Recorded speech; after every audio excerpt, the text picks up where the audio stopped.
تخيل معايا كده انك قاعد في كافيه والواي فاي مفتوح، وكل الناس بتسجل دخول للفيس، بتبعت ايميلات، بتدخل بيانات، وانت قاعد بتتفرج على كل ده قدامك على الشاشة. بتشوف الباسورد، وبتشوف اسم المستخدم، وبتشوف كل حاجة تقريبا. ده اسمه نتورك سنيفنج. بس قبل ما توصله لازم تفهم الشبكة كويس جدا، وده اللي هنعمله دلوقتي في أول فيديو في مديول الشبكات على الديب سيك. السلام عليكم ورحمة الله وبركاته. أول حاجة هنبدأ فيها، يعني إيه شبكة أصلا؟ الشبكة هي الطريقة اللي الأجهزة بتتواصل بيها مع بعض، من أول الموبايل والراوتر لحد السيرفرات والداتا سنتر. عشان تبقى هاكر لازم تفهم ده كويس. تاني حاجة عندنا عنوان الجهاز اللي هو الاي بي. كل جهاز في الشبكة ليه عنوان اسمه اي بي. مثلا تعالوا نشوف الاي بي هنا عندي. ندخل على التيرمينال، بعد كده نكتب امر اف config.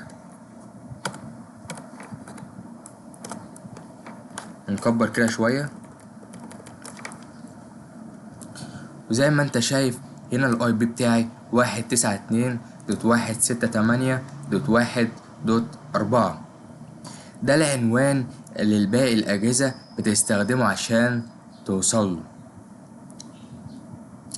عامل مثلا زي البطاقة، كل جهاز ليه بطاقة موجودة على النت.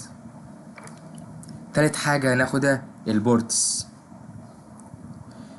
عدد البورتات في كل اي بي هي 65,535 بورت، ومن ضمنهم ال HTTP وال HTTPS وال SSH وال FTP وغيرهم كتير. تعالوا نجمعهم هنا.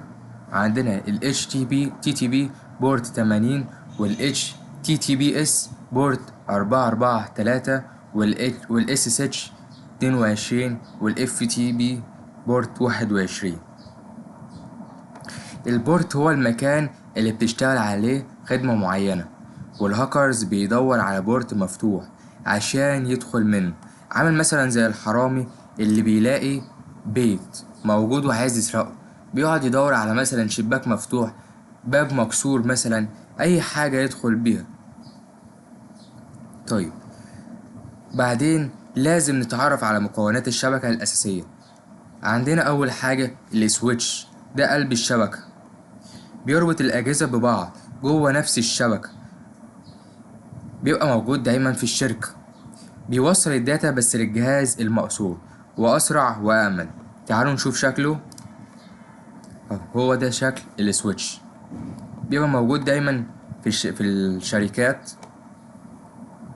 تاني حاجة هي الراوتر أو البوابة، هو اللي بيخرج لك من شبكة داخلية للعالم الخارجي، هو اللي بيوزع النت للراوتر عندك في البيت. على العموم الراوتر اللي عندك في البيت مش اسمه راوتر، اسمه اكسس بوينت. الراوتر اللي انا اقصده اهو، هو ده الراوتر اللي انا اقصده، بيبقى موجود برضو في الشبكات، وهو اللي بيوزع لك نت للاكسس بوينت اللي عندك في البيت. تاني حاجة او تالت حاجة الفاير وول، اللي هو الحارس، هو اللي بيمنع وبيسمح بدخول اي حاجة للشبكة عندك. ممكن يكون جهاز مستقل او برنامج. في حاجة عندنا اسمها ال DNS اللي هو الدليل. يعني مثلا بدل ما اكتب الاي بي ده او احفظ الاي بي ده، لا، بكتب google.com، فهو متخزن. اول ما اكتب google.com متخزن الاي بي ده، فاول ما اكتب google.com فبيروح محوله على طول للاي بي ده. وخلي بالك لو اتحكمت فيه تقدر تغير مسار الضحية. في عندنا حاجة اسمها الدوس والديدوس اتاك. لو السيرفر بيتحمل 100 اتصال وانت تبعتله 1000، ده اسمه دوس، يعني بيوقع السيرفر. مثلا موقع الثانوية العامة بتلاقي عليه ضغط كتير فبتلاقيه تقيل. لو العدد ده زاد قوي بتلاقي السيرفر وقع. وتلاقي ما فيش بيانات بتطلع ولا عارفين يجيبوا نتيجة الثانوية العامة. الفرق بقى ما بينهم ما بين الديدوس اتاك، الديدوس اتاك هو هجوم موزع اقوى واخطر، بيكون دايما ما بين اجهزة كبيرة وكتيرة، بيبقى ما بين الدول غالبا. ندخل بقى على النتورك سنيفنج. هنا بقى بندخل للعب الحقيقي، تقدر تراقب الشبكة وتشوف الباكيتات اللي ماشية، تطلع منها كلمة السر وستيشن كوكس، بيانات التسجيل الدخول لو الشبكة مش مؤمنة، كل حاجة قدامك. بس خلي بالك الأول، تعال نشرح في حاجة اسمها TCP واليو دي بي.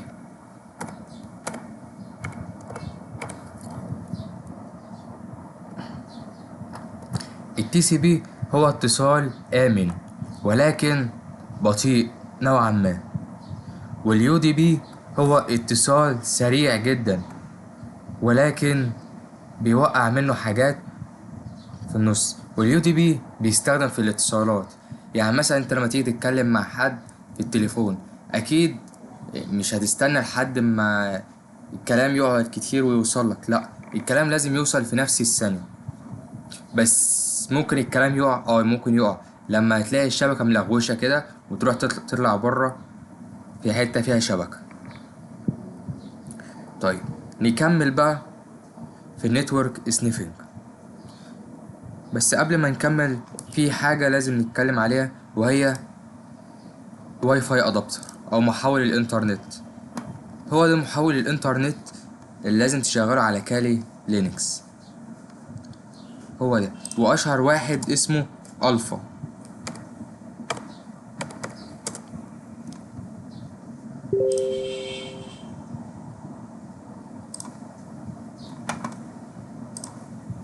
اهو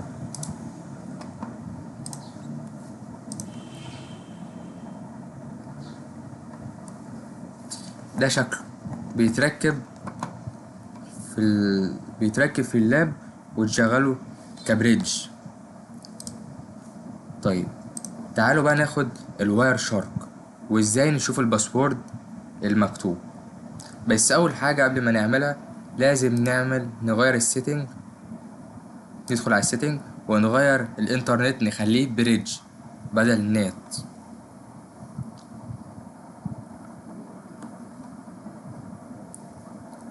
أو من نتورك ادابتر هتخليه بريدج. هنا زي ما انا قلت لك، لا اما توصل الواي فاي ادابتر او توصل وصلة اللان من الانترنت من الاكسس بوينت لللاب بتاعك مباشر عن طريق وصلة الانترنت وتخليه على البريدج ده. اوكي، هنفتح الواير شارك. الواير شارك هو اصلا متثبت على الكالي لينكس، عايزين نشغله هنشغله عن طريق التنين ده، ايقونة التنين، ونكتب واير شارك.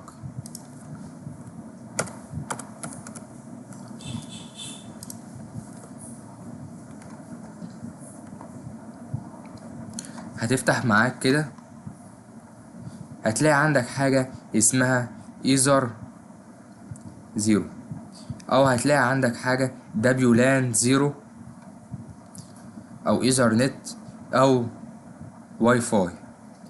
هتتك عليها، هتضغط عليها كده دبل كليك،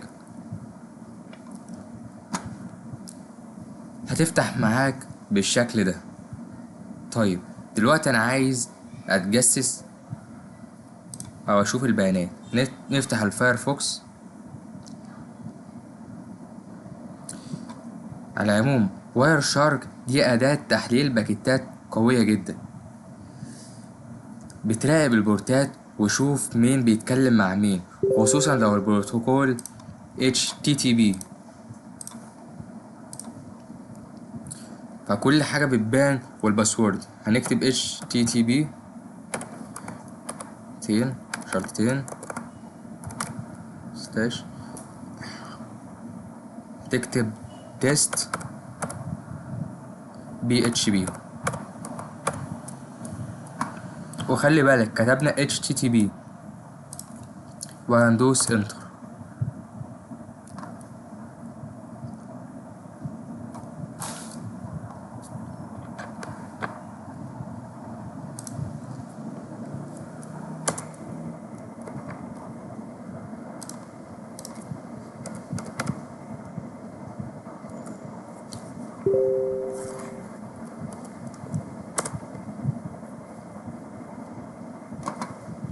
اهو تيست PHP.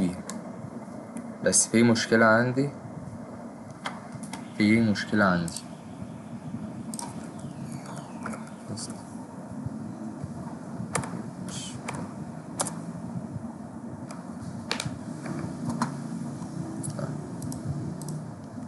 تمام، هندخل على اول لينك او اول رابط.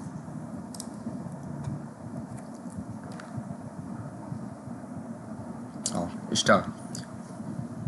هنضغط على ساين اب، وبعد كده هنا هنكتب اليوزر نيم وليكن عبده،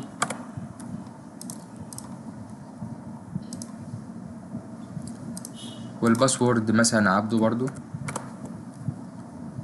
وبعد كده هنضغط على لوجن.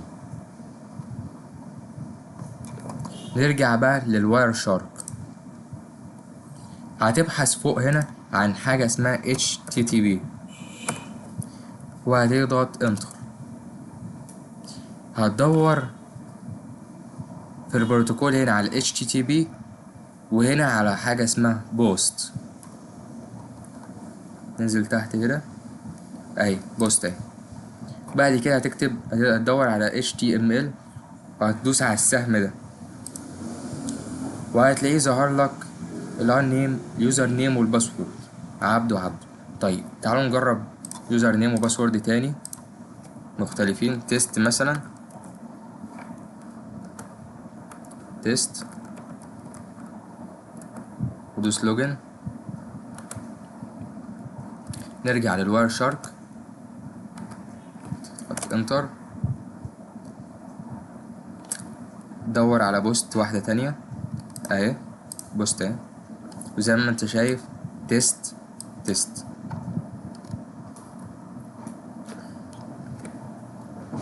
طيب تعالوا نشوف دلوقتي الفرق ما بين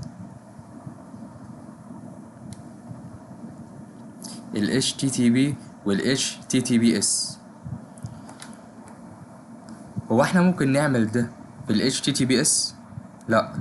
ليه؟ لأن ال HTTPS فيه تشفير، والتشفير بتاعه عالي كمان. هل هو آمن؟ أيوة آمن عن البروتوكول اللي هو ال HTTP. طيب هل ممكن تشوف الباسورد؟ قلنا لأ. وده اللي بيحمي المستخدم، بس مش دايما. ممكن تكسر التشفير ده عن طريق هجوم اللي هو ثغرة راجل المنتصف اللي هي Man in the Middle Attack، والSSL ستريبنج وغيرها، والبارب سويت وهكذا. بس دي مستويات متقدمة هنتكلم عنها قريب جدا. لو فهمت الفيديو ده فانت دلوقتي شايف الشبكة بشكل جديد تماما، كل حركة فيها، كل باكت، كل اتصال. الفيديو الجاي هندخل في الأدوات العملية اللي تخلي الشبكة تحت سيطرتك. اشترك في قناة الديب سيك وافتح باب لعالم جديد من السيكيورتي الحقيقي. لو في حاجة مش مفهومة في التعليقات وانا هرد عليها بنفسي. السلام عليكم ورحمة الله وبركاته.